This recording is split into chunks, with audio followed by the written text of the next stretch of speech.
আমার সঙ্গে আজ এই মুহূর্তে আছেন পালা বদলের আগে বছরের পর বছর ধরে প্রতিবাদী মুখ এবং জনপ্রিয় ইউটিউবার সন্ময় বন্দ্যোপাধ্যায়। সন্ময়দা, নমস্কার।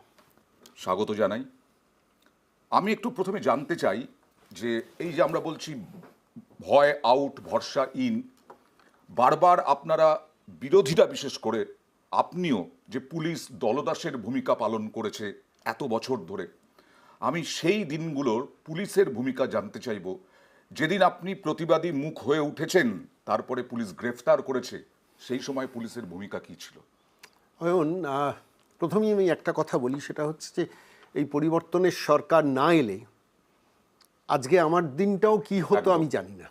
আমি এটা দিয়েই শুরু করব। আমার ছোট্ট একটা ঘটনা আমার খালি বলতে ইচ্ছে করে বারবার। 2019 সাল, আমার তখন ইউটিউবারের জীবন শুরু করি। তখন চাকরি দুর্নীতি সংক্রান্ত একটা নির্দিষ্ট নথি হাতে পেয়েছিলাম পাথর প্রতিমা থেকে। বললোক আমাকে বলার পর ঘটনাটা, 11 লক্ষ টাকা শুধু নিজের স্ত্রী এবং নিজের পুত্রের চাকরির জন্য তিনি দিয়েছেন, নিজের জমি বিক্রি করে দোকান, টেলারিংয়ের দোকান বন্ধক রেখে টাকা দফায় দফায় দফায় দফায় দক্ষিণ চব্বিশ পরগনা জেলার একজন নেতাকে দিয়ে গেছেন, বিশ্বাস করে 20,000, 50,000, 30,000। সমস্ত ঘটনাটা বলার পর আমি সঙ্গে সঙ্গে সেটাকে বলি নথিগুলো আমাকে পাঠান, হোয়াটসঅ্যাপে মেসেজগুলো পাঠাই, আমি প্রিন্ট আউট করি। করে আমি সেই সময় প্রশ্নটা করেছিলাম, 2019 সাল, মাসটা হচ্ছে সেপ্টেম্বর মাস, এবং তারপর সমস্ত ব্যাপারটাকে টেলিকাস্ট করি। আমি প্রশ্ন করি যে এই জঙ্গলরাজ কবে শেষ হবে, এবং যে সার্কিটটা, সে সার্কিটটা হচ্ছে অভিষেক বন্দ্যোপাধ্যায়ের ডিরেক্ট সার্কিট, 3 জন, মানে তারপরে একজন, তারপরে একজন। তো আমি এই প্রশ্নটা করেছিলাম যে দক্ষিণ চব্বিশ পরগনায় এই তথ্য নথি যদি ঠিক হয় 11 লক্ষ টাকার, এবং তারপরে ফলস সার্টিফিকেট দেওয়া হয়েছিল, অর্থাৎ রিক্রুটমেন্ট মানে নিয়োগপত্র ফলস দেওয়া হয়েছিল, মানে 11 লক্ষ টাকা দেওয়ার পর 12 লক্ষ টাকা কন্ট্রাক্ট হয়েছিল, 11 লক্ষ টাকা পেমেন্ট করার পর তারপর ফলস রিক্রুটমেন্ট, এবং সেই চিঠির কাগজ আমার কাছে ছিল। আমি সেগুলো দেখিয়ে প্রশ্ন করি যে এই ভদ্রলোক যে প্রতারিত হলেন, গ্রাম বাংলার প্রতারিত হলেন, পুলিশের কাছে যাচ্ছে, পুলিশ বলছে একটা অ্যাডজাস্টমেন্ট করে নিন, কিছু করার নেই। শেষ পর্যন্ত ভদ্রলোক কাঁদতে কাঁদতে আমার ফোন নাম্বারটা পেয়ে আমাকে সমস্ত কিছু পাঠানো, আমি সেটাকে টেলিকাস্ট করি। ওয়ান ফাইন ইভিনিং আমাকে পুলিশ তুলে নিয়ে চলে গেল, এবং সে ঘটনার জানো, আমি নতুন করে বলতে চাই না। তারপর সেই অযোধ্যা পাহাড়ের তলায় সেখানে পুরুলিয়া নিয়ে চলে গিয়েছিল, এবং রাত্রির 1:35 পর্যন্ত, আই স্টিল রিমেম্বার হয় না, আগের দিন সন্ধ্যে 7টায় আমাকে গ্রেফতার করা হয়েছিল। রাত 1:35 পর্যন্ত পুরুলিয়া থানায় একজন অ্যাসিস্ট্যান্ট একজন ডেপুটি কমিশনার পুলিশ, 2 জন অ্যাসিস্ট্যান্ট কমিশনার পুলিশ, এবং একজন ইনভেস্টিগেটিং অফিসার, এতজন রাত 1:35 পর্যন্ত আমাকে ইন্টারোগেট করছে। হ্যাঁ, আমি কে তখন, আমি আজকে লোক চিনেছে আমি কথা বলি বলে। সন্ধ্যে 7টা আগের দিন পিক আপ করা হলো, এবং তার পেছনে ছোট্ট একটা ঘটনা আজকে আমার বলতে ভীষণ ইচ্ছে করছে। রাত 1:35-এর পর শেষকালে আমাকে অ্যাসিস্ট্যান্ট কমিশনার পুলিশ যারা, তাদের মধ্যে একজন খুব থ্রেটিং দিতে শুরু করলেন যে আপনি যদি কনফেস না করেন আপনার কিন্তু কপালে দুঃখ আছে। আচ্ছা, কনফেসটা কি?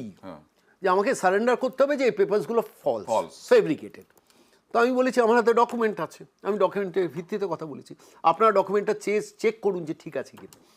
যাই হোক, শেষ পর্যন্ত 3 দিন পুলিশ কাস্টাডিতে কাটিয়ে জামিন নিয়ে সেখান থেকে আমি প্র্যাকটিক্যালি পালিয়ে গিয়েছিলাম রাঁচিতে, একটা হোটেলে গিয়েছিলাম নিজের পরিবারের লোকজন তখন আমার বিরুদ্ধে একটার পর একটা কেস দিয়ে দেওয়া হচ্ছে।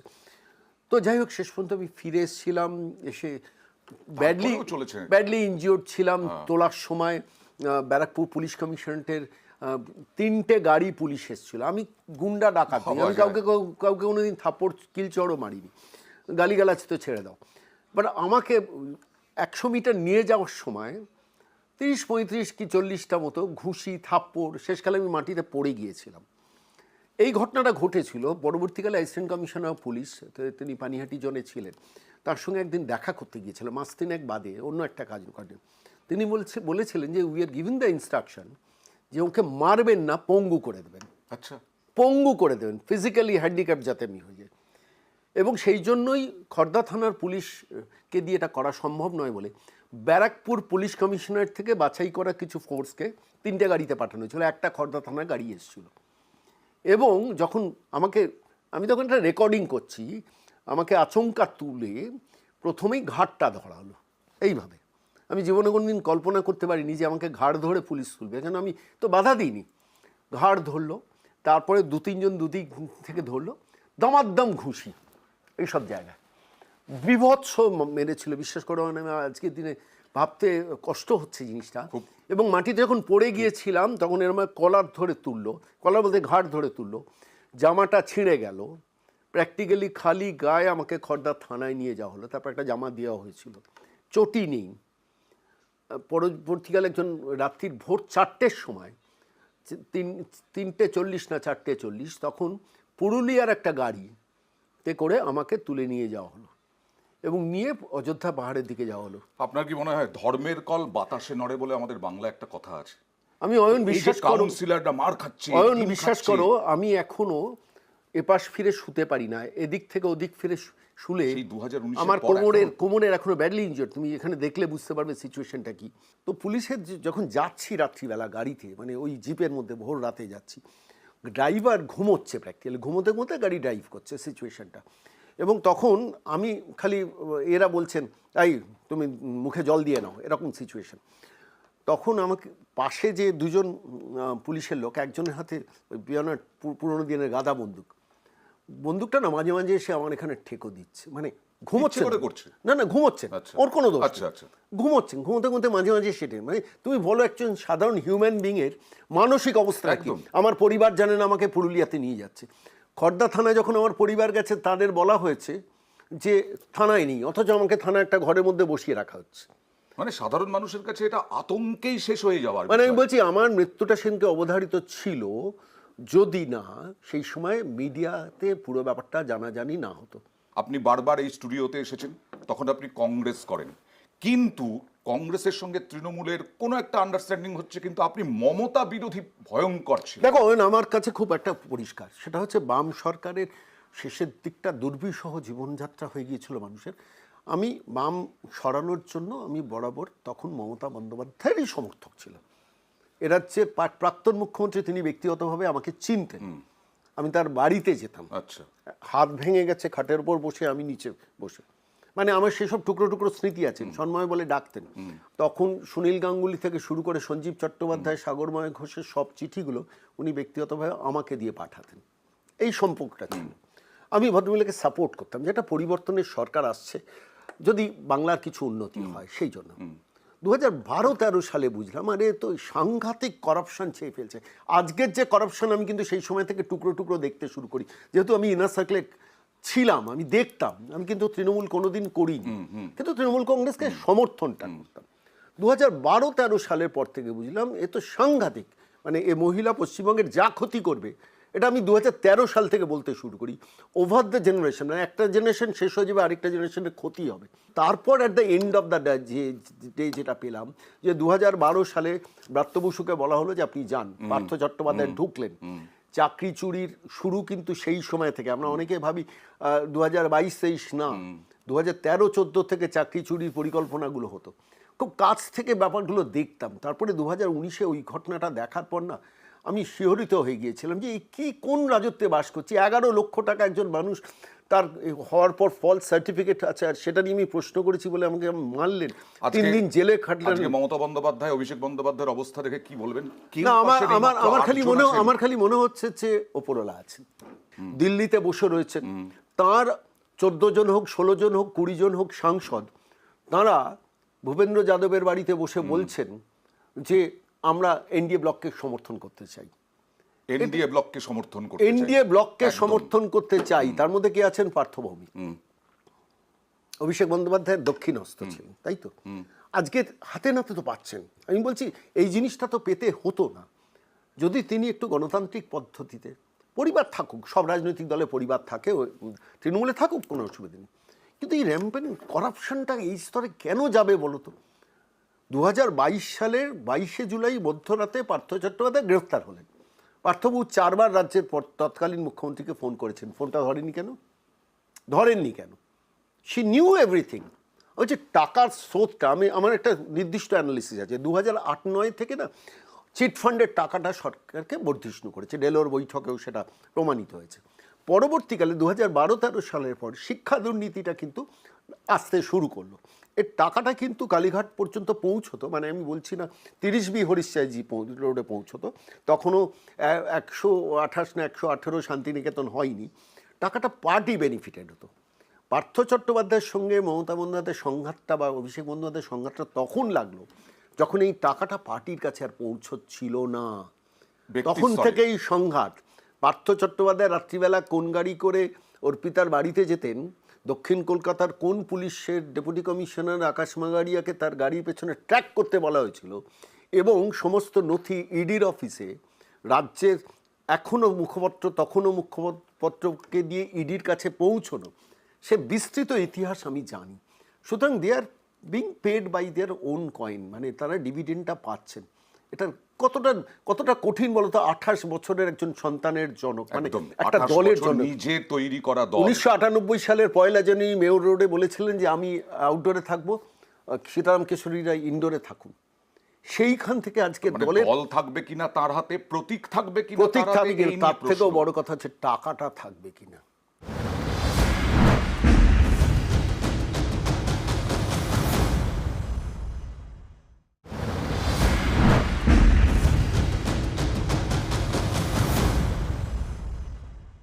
কাউন্সিলররা, পঞ্চায়েত সদস্য, তাদের যে দুর্নীতি, এই টাকা বিরাট একটা পরিমাণ টাকা বোঝাই তোমাকে যাচ্ছে। একটা ছোট্ট উদাহরণ দিই, আমি তো পানিহাটি অঞ্চলে থাকি, আমি 20 বছর পানিহাটি পৌরসভার কাউন্সিলর ছিলাম, 20 বছর কংগ্রেসের কাউন্সিলর ছিলাম।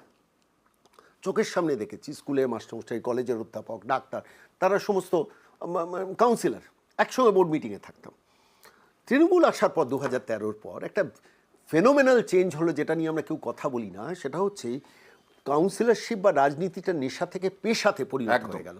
আর এই পেশাতে পরিণত হওয়ার রেজাল্ট কি জানো? আমি দেখেছি যে একজন বামপন্থী কাউন্সিলর, তিনি 5 বছর কাউন্সিলরশিপ টার্মের পর রাত্রির বেলা নাইট ডিউটি সিকিউরিটি গার্ডের কাজ করতে যান, দিনের বেলা তরকারি সাইকেলে করে দাপিয়ে বেড়াতেন।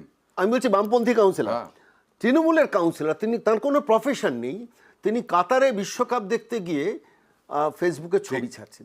এই যে চেঞ্জটা, তার পাশের ওয়ার্ডের কাউন্সিলর কিছু করেন না, কাতারে বিশ্বকাপ দেখতে যাচ্ছেন, আর তার পাশের ওয়ার্ডে একজন বামপন্থী কাউন্সিলর, বামপন্থীদের কট্টর সমালোচনা করলো, এই জায়গাটা বলতে হবে যে সেই মানুষটি রাতে সিকিউরিটি গার্ড করে জীবন চালাচ্ছেন।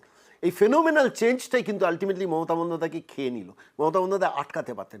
ডক্টর সূর্যকান্ত মিশ্র একটা খুব বড় কথা বলেছিলেন যে ক্রিমিনালরা রাজনীতিতে ঢুকবে, বাম আমলেও ঢুকেছে, 2014-15 সালে বলেছিলেন, আমার কথাটা কানে এখনো বাজে। সব থেকে সমস্যা হচ্ছে ক্রিমিনালরা অ্যাডমিনিস্ট্রেশনের মধ্যে ঢুকে যাচ্ছে তৃণমূল আমলে, এরা আর অ্যাডমিনিস্ট্রেশনটা ছাড়তে চাইবে না। এই যে কাউন্সিলররা আজকে দেখছো না পাট ক্ষেতের মধ্যে থেকে টাকা, এই কাউন্সিলররা, পঞ্চায়েত সদস্যরা, জেলা পরিষদ সদস্যরা, তৃণমূল নেতারা, এই যে বড় লোক হওয়াটা, এদের টার্গেট দিয়ে দেওয়া হতো ইলেকশন। ঠিকই আমরা দেখছি, মিনিটে মিনিটে দেখছি গ্রেফতার হচ্ছেন কাউন্সিলর, প্রাক্তন বিধায়ক, তারাও গ্রেফতার হচ্ছেন। কিন্তু এই যে বিরাট অর্থনৈতিক দুর্নীতি, এর কি তদন্ত হবে বলে আপনার মনে হচ্ছে? দেখো, আমি একটা কথা বলি, অধিকাংশটাতে ব্ল্যাক মানি, তো কালো টাকা তুমি তো ডাইরেক্ট প্রমাণ রেখে কারোর কাছ থেকে টাকা নেবে না। প্যারালাল ইকোনমিটা কিন্তু পশ্চিমবঙ্গের অর্থনীতি সব থেকে বেশি। ইতিমধ্যেই বিভিন্ন জেলা থেকে দল বিরোধী কাজের জন্য বেশ কয়েকজনকে বিজেপি কর্মী সমর্থক তাদেরকে সাসপেন্ড করা হয়েছে, বহিষ্কার করা হয়েছে। আমি অন এয়ার অয়ন তোমাকে একটা কথা বলবো, এটা খুব ভালো প্রসেস বিজেপির মধ্যে হচ্ছে, কিন্তু আমি বলছি আবার অনেকটা অন্ধকারেও কাজ এখন শুরু হয়ে গেছে। আচ্ছা, আমি নির্দিষ্ট তথ্য সংগ্রহ, তৃণমূল স্তরে বিজেপি গ্রাসরুট লেভেলে শুরু হয়ে যাচ্ছে। আগে তৃণমূল আমলে 4 জন গুন্ডা সামলাতে হতো, বিজেপির আমলে আমাকে 1 জন গুন্ডা সামলাতে হচ্ছে, কিন্তু 4 জনের সমান।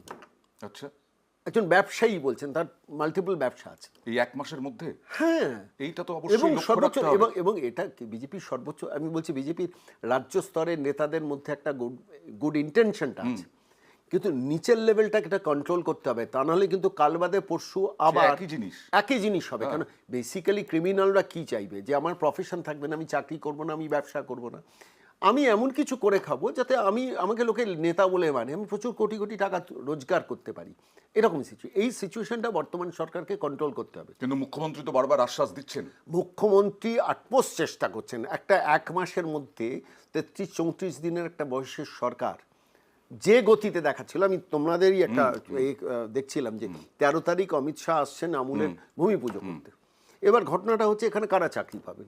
বাংলার ছেলেরাই তো চাকরি পাবেন, পরিযায়ী বাঙালিরা তো চাকরি পাবেন, দমদম স্টেশনে কিংবা শিয়ালদা স্টেশনে যারা বেকার ছিলেন তাঁদেরও পরিবার তো কেউ কেউ চাকরি পাবেন, এবং বিজেপির যারা করেন তারাও চাকরি পাবেন। ফলত এই প্যারাল স্রোতটাকে বন্ধ করতে বিজেপির বর্তমান সরকারের একটু সময় লাগবে। এই সময়টা বর্তমান সরকারকে দিতে হবে। আমি ব্যক্তিগতভাবে বিশ্বাস করি there is a good intention রাজ্য বিজেপি স্তরে। নজর রাখা আমি রাজ্য উচিত বিজেপি শ্রমিক যে ভট্টাচার্য, তৃণমূল শুভেন্দু স্তরে অধিকারীর কাছে এইভাবে, হাত জোর করে অনুরোধ করবো, গ্রাসরুট লেভেলে বিজেপির কর্মীদেরও আপনারা একটু নজরে রাখুন। তাদের মধ্যে অনেক এমন বেনজল ঢুকে আছে বা ঢুকছে, মানে এটা 4 ঘন্টার বিজেপি। আমি বলছি, আমি যে অঞ্চলে থাকি, আমি বলতে কোনো অসুবিধা নেই, আমি পানিহাটি অঞ্চলে থাকি, আমি সেখানকার রিপোর্ট পাচ্ছি ফ্যাক্টরিগুলোতে এখন থেকেই তদবির শুরু হয়ে গেছে, মাসোহারা দিতে হবে। ওয়াই? কেন? শ্রমিক ভট্টাচার্য এক্সেপশনাল ভালো রোল প্লে করছেন, কিন্তু আমি বলছি এবার মুশকিলটা হচ্ছে তাঁর পক্ষেও তো নিচের লেভেলে এই ইন্সপেকশন করা ডিফিকাল্ট। একটু সময় দিতে হবে, রাজ্য বিজেপিকেও সময় দিতে হবে, রাজ্য সরকারকেও সময় দিতে হবে, এটা আমার মনে হয়। আর এই যে বিধায়ক বা সাংসদ যারা মমতা বন্দ্যোপাধ্যায়কে ছেড়ে চলে এলেন, অভিষেক বন্দ্যোপাধ্যায়কে ছেড়ে চলে এলেন, তাদের ভূমিকা নিয়ে কি বলবেন? না, তাদের ভূমিকা নিয়ে বলবো, তারা দুটো কারণে আমাকে এটা ভাবিয়েছে। বিশেষ করে আমি খুব সিরিয়াসলি বলছি যে যারা আমি দেখছিলাম কালকে যারা ভূপেন্দ্র যাদবের বাড়িতে রয়েছেন, তাদের তো ব্যক্তিগত স্তরে পুরসভা নির্বাচন জেতার ক্ষমতা নেই। একদম।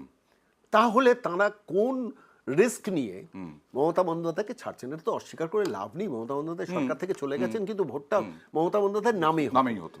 এবার ঘটনাটা হচ্ছে সেই মানুষটা রিস্কটা নিচ্ছেন কেন? রিস্কটা নিচ্ছেন এই কারণে যে তাঁরাও ক্ষমতায় থাকার সময় অনেক অন্যায় কাজ করেছেন। এবারে অন্যায় কাজগুলোকে তারা চাইছেন যে শেষ পর্যন্ত আমি বাবা পুলিশে গড়াদের ভেতরে না যাই। এতগুলো স্বরূপ বিশ্বাস জেলে চলে যাচ্ছে, জয়প্রকাশ মজুমদার জেলে চলে যাচ্ছে, সুজিত বোস জেলে চলে যাচ্ছে, অরূপ বিশ্বাস বলছে যাবো এই যাচ্ছি এবার যাব, টপ লেভেল পর্যন্ত জেলে চলে যেতে পারেন। ফলত তারা একটা প্রোটেকশন চাইছে। আমি রাজ্য বিজেপি কেন্দ্রীয় নেতৃত্বের কাছে অনুরোধ করব যে এই পরিবর্তনের সরকারের আমিও তো সমর্থক। এই সরকার যেন কোনো করাপশনের ব্যাপারে কোনো রকম যেন কম্প্রোমাইজ না করে। এটা কিন্তু বড় কষ্টের হবে। আপনাকে কি পরবর্তীকালে সরকারের ভুল ত্রুটি নিয়ে আবার ইউটিউবে দেখা যাবে?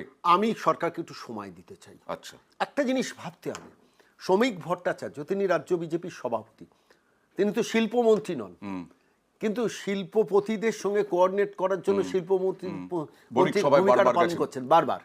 এটা একটা গুড সাইন। এটা দল একটা সরকার চালাতে গেলে এটা খুব দরকার। শুভেন্দু অধিকারী কি কর্মসূচি নিচ্ছেন? সকালবেলায় যাচ্ছেন উত্তরবঙ্গে মিটিং করছেন, বিকেলবেলায় এসে বিএসএফকে জমি 27 একর জমি হস্তান্তর করছেন। কত দ্রুত চিকেন স্নেকের ওখানে পেয়ে যাচ্ছে বিএসএফ। 3-4টে করে কর্মসূচি এক দিনে নিচ্ছেন। আমি বলছি যে স্পিডে উনি করছেন ওকে আর একটু বেশি সময় দেওয়া দরকার। তাও কত সময় আপনি মমতা বন্দ্যোপাধ্যায়কে? আমি তো বলবো 5 বছরের টার্মটা আমাদের দেখা দরকার। তার কারণ আমি একটা কথা বলি যে এখানে কিন্তু একটা রাজনৈতিক ফ্যাক্টর আছে। সেটা হচ্ছে বিজেপির উড়িষ্যা দখল থেকে, অসম দখলের থেকেও বেশি ইম্পর্টেন্ট পশ্চিমবঙ্গ দখলটা। তখন অঙ্গবঙ্গ কলিঙ্গর মধ্যে বঙ্গটা ছিল বিজেপি সর্বভারতীয় নেতৃত্বের কাছে অনেক বেশি এসেন্সিয়াল। এবার বঙ্গ দখল হয়ে বিজেপি হ্যাজ টু প্রুভ যে আমরা রাইট চয়েস। সারা ভারতবর্ষে 21টি রাজ্যের মধ্যে পশ্চিমবঙ্গটা আমাদের কাছে সব থেকে ইম্পর্টেন্ট। তার কারণ আমরা দেখছি অমিত শাহ নিজে আসছেন শিলান্যাসে। কেন আসছেন? কিসের ইঙ্গিত? আর শুভেন্দু অধিকারীর মতো একজন মুখ্যমন্ত্রী পেয়েছেন। বিজেপির সর্বভারতীয় নেতৃত্ব শ্রমিক ভট্টাচার্যকে ফ্রি হ্যান্ড কাজ করার জায়গা দিয়েছেন। ফলে আমরা যারা সাধারণ মানুষ, আমরা যারা ভোট দিয়ে সরকারটাকে এনেছি, আমাদেরও উচিত 5 বছর তাদের কাজটা করতে দেওয়ার সময়টা। 5 বছর সময় চান সন্ময় বন্দ্যোপাধ্যায়। 5 বছর পর যদি সরকারের ভুল ত্রুটি ধরা পড়ে তখন তিনি আবার সোচ্চার হবেন। এত তাড়াতাড়ি আমি নেগেটিভ মাইন্ডসেটে যেতে রাজি নই। কেন যেতে রাজি নই? সরকারের প্রথম মর্নিং শোজ দ্য ডে, তো সরকার প্রথম 1 মাসে যে ভূমিকাটা, আচ্ছা বলো তো, আমি ছোট্ট একটু টাইম নিয়েছি। নমাজ পড়া রেড রোডে ব্রিগেডে শিফট হলো, কেউ প্রতিবাদ করেছে? কেউ করেনি। তারাও তো 3 মাসের মধ্যে মার্চেই কিন্তু রেড রোডে হয়েছিল। হ্যাঁ, রেড রোডে হয়েছে, সেইটা চলে গেল ব্রিগেডে। আজকে মেটিয়াবুরুজ, রাজাবাজার, এতে কোনোদিন আমরা ভেবেছিলাম যে হেলমেট ছাড়া মানুষ, মানে হেলমেট পরে সবাই ঘুরবে? সবাই তো মানছেন। ইন্টেনশনটা খুব পরিষ্কার হয়ে গেছে। সরকারের সদিচ্ছা যদি থাকে তাহলে সবকিছুই বাস্তবায়ন করা যায়। শুধু শেষকালে একটা কথা বলো, মিডিয়ার থার্ড আইটা খুব ইম্পর্টেন্ট একটা সরকার ভালো চলার ক্ষেত্রে। ঠিক, সেটা আপনারা করছেন। অনেক ধন্যবাদ আপনাদের। অনেক ধন্যবাদ।